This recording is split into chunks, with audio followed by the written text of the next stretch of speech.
I দরকার হইলে অন্য জায়গায় দূরে কালা সুন্দর কষ্টা যেরকমই হোক পয়সাওয়ালা চাই বিয়ে করুন, তোর মতো হকিনের কাছে আমি বিয়ে করবো। আরে রেশমি, অথচ এই তুমি একসময় আমার বিয়ে করার জন্য প্রস্তাব দিতে, আর তোমার ব্যবহার না দেখলি আমি বুঝতেই পারতাম না মানুষ এভাবে পরিবর্তন হয়ে যায়। এই তুই আরে তুমি করে কইতে আসছস? তুই তুমি করে আপনি করে কবি ম্যাডাম কই ডাকবি? মানুষ একটা কথা কয়, সুখী থাকলে ভূতি কিলে। আজকে দুই বিয়ে করে আমার ভূতি কিলেতি কিলেতি রিক্সা নিয়ে রাস্তা নামাই।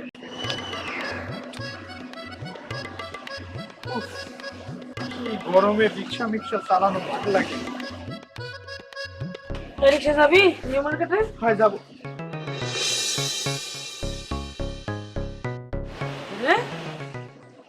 তুই রিক্সা চালানো শুরু করছো? তা কি করব, দুই বছর যন্ত্রণায় পড়ে এখন আমি রিক্সা নিয়ে রাস্তা নামতে বাধ্য হইছি। তো দোকান চালাই কে? দোকান পয়সা দিছি। তো তাই বলে তুই রিক্সা চালাবি কেন?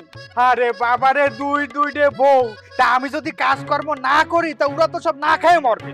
তোর দেখলে না আমার ঘেন্না লাগতেছে। হ্যাঁ, গা গিজ গিজ করতেছে। তুই আমার চোখের সামনে থেকে যা, আমি তো রিক্সা উঠতাম না, তুই এলাকা ছাড় যা। না, আজকে তো আমি একা যাব না, এই রিক্সায় করে তোমারে আমি কাজী অফিসে নিয়ে যাব। কাজে অফিসে কিনলেই বিয়ে করার জন্য তুমি তো আমারে বলেছিলে যে আমরা বিয়ে করব। এখন আমার দুইটা বিয়ে করে আমার জীবনের যে অবস্থা হয়েছে, তাতে দুইটা বিয়ে কি আর 10টা বিয়ে কি? চলো আমরা বিয়ে করি। শয়তানের বাচ্চা, তোর কত বড় সাহস, তুই আরে বিয়ে করতে চাস? হ্যাঁ, আরে শয়তানের বাচ্চা, তোর বিয়ে করলে তোমার চারে রিক্সাওয়ালার বউ কই ডাকবো? আর বর্তমান স্বামী যদি আরে 4-12 তালাক দেয়, তারপরে তো তোর আমি বিয়ে করতাম। আই দরকার হইলে অন্য জায়গায় দূরে কালা সুন্দর কষ্টা যেরকমই হোক পয়সাওয়ালা চাই বিয়ে করুন, তোর মতো হকিনের কাছে আমি বিয়ে করবো। আরে রেশমি, অথচ এই তুমি একসময় আমার বিয়ে করার জন্য প্রস্তাব দিতে, আর তোমার ব্যবহার না দেখলি আমি বুঝতেই পারতাম না মানুষ এভাবে পরিবর্তন হয়ে যায়। এই তুই আরে তুমি করে কইতে আসছস? তুই তুমি করে আপনি করে কবি ম্যাডাম কই ডাকবি? আপনি করে কই? কেন? আমি তো তোমারে তুমি করে কথাম। হ্যাঁ, আমিও তো কইতাম, কিন্তু তখন তোর পয়সা আসছিল, তুই আমার বয়ফ্রেন্ড আসছিলি। এখন তুই এসে রিক্সাওয়ালা, রিক্সাওয়ালা লাগে তো আমি তুই তো কারি করে কর না, তুই কেমনে কথা কম? ব্যবহারটা কিন্তু তুমি ভালো করলে না, খারাপ সময় তোমারও এক সময় আসতে পারে, সেই সময় কিন্তু তুমি কারো সাহায্য পাবে না। এই নীতি কথা বন্ধ কর। তুই আমার চোখের সামনে থাকা, আমার বাড়ির সামনে যেন তোর না দেখি। আর যদি কোনোদিন দেখি একেবারে তোর এই যে রিক্সা আছে না, আমরা ছেড়ে দেবো একদম ফ্লাইট দিয়ে তোর রিক্সা ভাঙে গেলাম। আর কোনোদিন না দেখি। এই চোখ বন্ধ কর, চোখ বন্ধ কর, চোখ বন্ধ কর, আমার দিকে তাকাবি না। পাট নাও, ঠিক আছে, আমারও সময় আসবে। চা নিয়ে কোথায় যাচ্ছেন? চাটা আমাকে দিন। আপনার যদি মানে আমি তো আমার জন্য বানিয়েছি, আমি কি খাবো?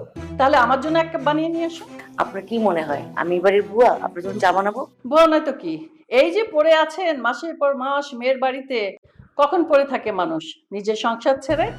যখন পড়ে থাকে মেয়ের বাড়িতে তখন সবাই ধরেই নেয় এবারে কাজের মানুষ নেই, আপনি সেই বাড়ির কাজের বুয়া।